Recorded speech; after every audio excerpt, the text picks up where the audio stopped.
ఇది 35 మండలాల్లో ఈ స్కామ్ జరిగింది. జనగామ జిల్లా, యాదాద్రి భువనగిరి జిల్లా, మేడ్చల్ జిల్లా 35 మండలాల్లో ఈ స్కామ్ జరిగితే దీని మీద విచారణకు ఒక సిట్ అయ్యొచ్చు కదా. ప్రతిపక్షాల మీద మా మీద సిట్లు వేస్తున్నారు. కేసీఆర్ గారినో బీఆర్ఎస్ పార్టీ నాయకులను ఇబ్బంది పెట్టడానికి మా మీద మాత్రం సిట్లు వేస్తున్నారు. ప్రతిపక్షాల మీద కమిషన్లు వేస్తున్నారు. విద్యుత్ కమిషన్, కాళేశ్వరం కమిషన్, మా గౌరవ శాసనసభ్యులు కౌశిక్ మీద సిఐడి వేసిండ్రు.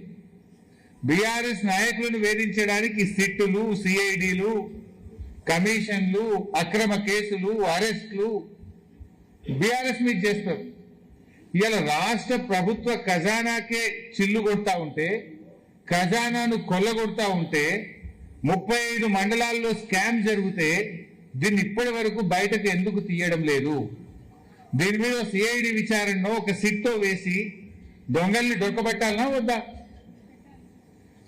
ఏం చేస్తున్నారు? సింపుల్ గా 35 మండలాల్లో కేసు జరిగితే 48 మంది మీద ఎఫ్ఐఆర్ చేసిండ్రు. ఓ 15-16 మందిని అరెస్ట్ చేసిండ్రు. ఇక కేసు మీరు దాచేసిండ్రు. అసలు విషయాలు బయటకు వస్తలేవు. వీళ్ళకి సింపుల్ క్వశ్చన్, భూభారతి పోర్టల్ యొక్క ఎడిట్ ఆప్షన్ ఒక ఆపరేటర్కి ఎట్లా దొరికింది? భూభారతి పోర్టల్ దాన్ని ఎడిట్ చేయాలంటే కేవలం ఆర్డీఓకు, తహసీల్దార్కు మాత్రమే అవకాశం ఉంటుంది. ఇవాళ ఈ కేసులో డబ్బులు కట్టేటువంటి డబ్బులను 10% చూపించి ఆ ఎడిట్ ఆప్షన్ ఒక ఆపరేటర్ ఎట్లా చేసిండు? ఆపరేటర్ చేతికి ఆ కోడ్ ఎట్లా పోయింది? ఆపరేటర్ ఏ రకంగా ఎడిట్ ఆప్షన్ చేసిండు అంటే దీని వెనుక కాంగ్రెస్ నాయకులు ఉన్నారు, దీని వెనుక అధికారులు ఉంటేనే ఇది సాధ్యమవుతుంది.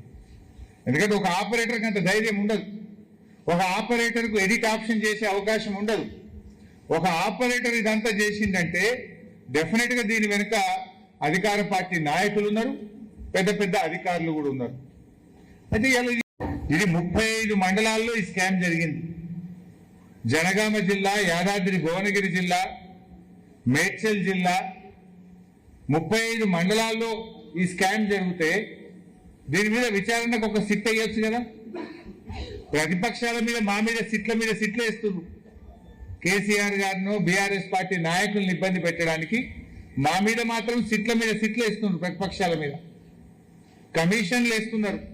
విద్యుత్ కమిషన్, కాళేశ్వరం కమిషన్, మా గౌరవ శాసనసభ్యులు కౌశిక్ మీద సిఐడి వేసిండ్రు. బీఆర్ఎస్ నాయకులను వేధించడానికి సిట్టులు, సిఐడిలు, కమిషన్లు, అక్రమ కేసులు, అరెస్టులు బీఆర్ఎస్ మీద చేస్తారు. ఇలా రాష్ట్ర ప్రభుత్వ ఖజానాకే చిల్లు కొడతా ఉంటే, ఖజానాను కొల్లగొడతా ఉంటే, 35 మండలాల్లో స్కామ్ జరిగితే దీన్ని ఇప్పటి వరకు బయటకు ఎందుకు తీయడం లేదు? దీని మీద సిఐడి విచారణలో ఒక సిట్తో వేసి దొంగల్ని దొరకబట్టాలనా వద్దా? ఏం చేస్తున్నారు? సింపుల్ గా 35 మండలాల్లో కేసు జరిగితే 48 మంది మీద ఎఫ్ఐఆర్ చేసిండ్రు. ఓ 15-16 మందిని అరెస్ట్ చేసిండ్రు. ఇక కేసు మీరు దాచేసిండ్రు. అసలు విషయాలు బయటకు వస్తలేవు. వీళ్ళకి సింపుల్ క్వశ్చన్, భూభారతి పోర్టల్ యొక్క ఎడిట్ ఆప్షన్ ఒక ఆపరేటర్కి ఎట్లా దొరికింది?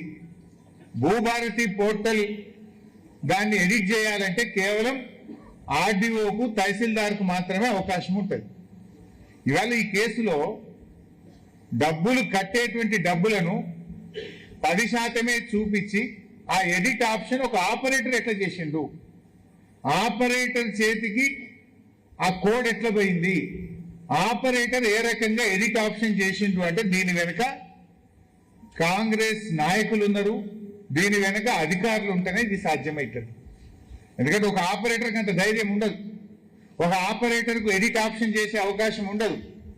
ఒక ఆపరేటర్ ఇదంతా చేసిందంటే డెఫినెట్ గా దీని వెనుక అధికార పార్టీ నాయకులు ఉన్నారు, పెద్ద అధికారులు కూడా ఉన్నారు. అయితే